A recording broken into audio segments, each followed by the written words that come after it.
Pakistan ceasefire বা যুদ্ধবিরতিতে যাবে, যুদ্ধবিরতিতে গিয়েছে, এটাই স্বাভাবিক। অন্যদিকে পাকিস্তান গোটা বিশ্বের বিভিন্ন শক্তিশালী দেশের কাছে, বলা ভালো আমেরিকা, রাশিয়া বা বিভিন্ন গুরুত্বপূর্ণ দেশের কাছে তারা ক্ষমা চাইছে, ক্ষমা চেয়ে ভারতের সঙ্গে আলোচনায় এক টেবিলে বসতে চাইছে। এইখানে কি ভারত থেমে রয়েছে? এখানে একটু বলতেই হবে আমাকে যে প্রধানমন্ত্রী নরেন্দ্র মোদী তিনি পরিষ্কার করে জানিয়েছেন যে কোনোভাবে পাকিস্তানের সঙ্গে সন্ত্রাস নিয়ে কোনো আলোচনা নয়। যদি সন্ত্রাস নিয়ে আলোচনা হয় তাহলে পাক অধিকৃত কাশ্মীর, সেই কাশ্মীর ফেরত নিয়ে আলোচনা হতে পারে। এই জায়গায় একটু বলতে চাইবো আমি, ভারতের এই যে অবস্থান বা কড়া অবস্থান বলা ভালো, বা কূটনৈতিক দিক থেকে ভারত যে চাল অনবরত চেলেছে, সেই জায়গায় দাঁড়িয়ে পাকিস্তান কিন্তু নত স্বীকার করতে বাধ্য হয়েছে। কিন্তু পাকিস্তানকে পিছন থেকে সাপোর্ট করেছে বরাবর চীন, এবং চীনের এই যে সাপোর্ট, আমরা যদি বলি অপারেশন সিঁদুরের সময় তাদের যে বিভিন্ন ড্রোন বা তাদের যে বিভিন্ন মিসাইল, সেইগুলো কিন্তু ডেভেলপ করেছে চীন, এবং চীন কিন্তু তাদের প্রাথমিকভাবে সাহায্য করেছে।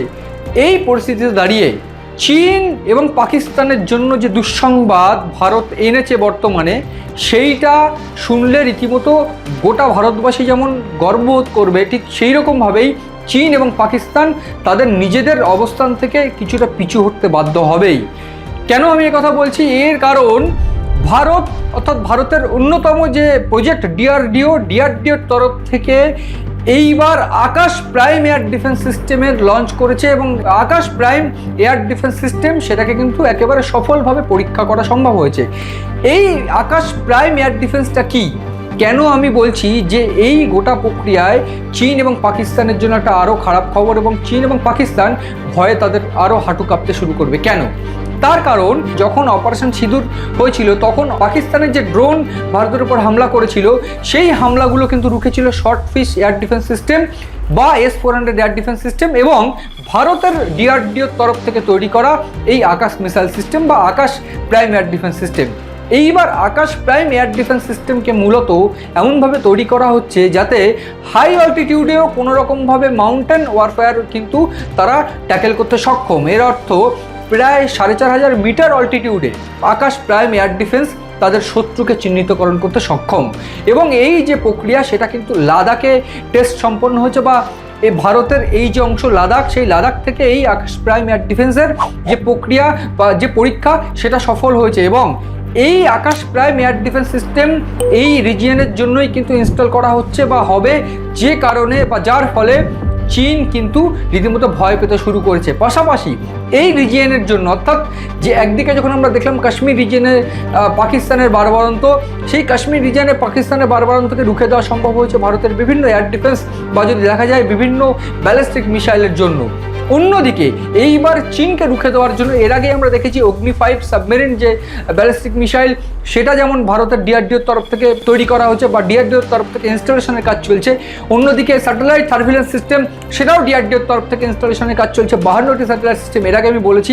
এইবার এই যে short range ballistic missile Prithvi 2 এবং অগ্নি 1, এই দুটো যে সিস্টেম, যে দুটো ব্যালিস্টিক মিসাইল এই মুহূর্তে টেস্ট সম্পন্ন হয়েছে, যে দুটো ব্যালিস্টিক মিসাইল উড়িষ্যায় টেস্ট সম্পন্ন হয়েছে, এই ব্যালিস্টিক মিসাইল দুটো কিন্তু যে কোনো মুহূর্তে চীনের যে বর্ডার রিজিয়ন রয়েছে সেইখানে যে কোনো সেনাঘাঁটি থেকে শুরু করে যে কোনো থ্রেট তারা রুখে দিতে সক্ষম। এবং শুধু রুখে দিতে সক্ষম নয়, যে কোনো শত্রুদের অবস্থান চিহ্নিত করে একেবারে নির্ভুল হামলা করে তাদেরকে গুড়িয়ে দিতে সক্ষম এই শর্ট রেঞ্জের ব্যালিস্টিক মিসাইল, যেটা অগ্নি 1 আমি একটু বলে রাখতে চাইবো।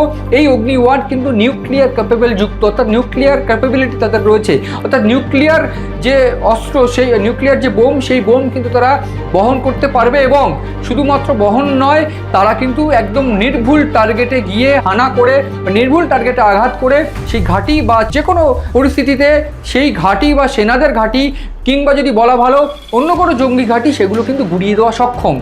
তারা কিন্তু সেই যে সব পরীক্ষা, সেই পরীক্ষায় ডিআরডিও সহ ইন্ডিয়ান ডায়নামিক যে সিস্টেম, তারা কিন্তু সফল হয়েছে। এই জায়গায় দাঁড়িয়ে পৃথ্বী 2 কিন্তু একটা অন্যতম ব্যালিস্টিক মিসাইল। তার কারণ অগ্নি 1, আমি যেটা বলছিলাম, অগ্নি 1 কিন্তু 700 থেকে 900 কিলোমিটার দূরত্বে কিন্তু কোনোভাবে আঘাত করতে পারে। এবং এই যদি বলা যায় পৃথ্বী 2, এই পৃথ্বী 2 কিন্তু মূলত 5 থেকে 600 কিলোমিটারের মধ্যে কোনো লক্ষ্যবস্তুকে টার্গেট করতে পারে। এবং এই দুটো সিমিলার সিস্টেম, যে দুটো সিমিলার ব্যালিস্টিক মিসাইল, এই দুটো ক্রুজ ব্যালিস্টিক মিসাইল কিন্তু শর্ট রেঞ্জের ইতিমধ্যেই ভারত পরীক্ষা সফল করে তারা কিন্তু এই মুহূর্তে ইনস্টলেশনের কাজ শুরু করেছে এই চীন রিজিয়ন বা লাদাখের এই রিজিয়নটায়। এইখানে আমার একটু বলে রাখতে হবে, ইতিমধ্যে আমরা জানি ইরান ইসরায়েলের সংঘাত বা ইরান ইসরায়েলের যুদ্ধ ইতিমধ্যে যুদ্ধবিরতিতে পরিণত হয়েছে। এই যুদ্ধবিরতিতে ইসরায়েল যখন ইরানের উপর হামলা করেছে, হামলা করার পর বিভিন্ন জায়গা গুড়িয়ে দিয়েছে, ঠিক পাল্টা যখন ইরান হামলা করেছে, একেবারে 60-70টি টানা ড্রোন হামলা যখন করেছে, ঠিক সেই ড্রোন হামলাকে রুখে দেওয়া সক্ষম হয়েছিল ইসরায়েলের একেবারে অত্যাধুনিক এয়ার ডিফেন্স।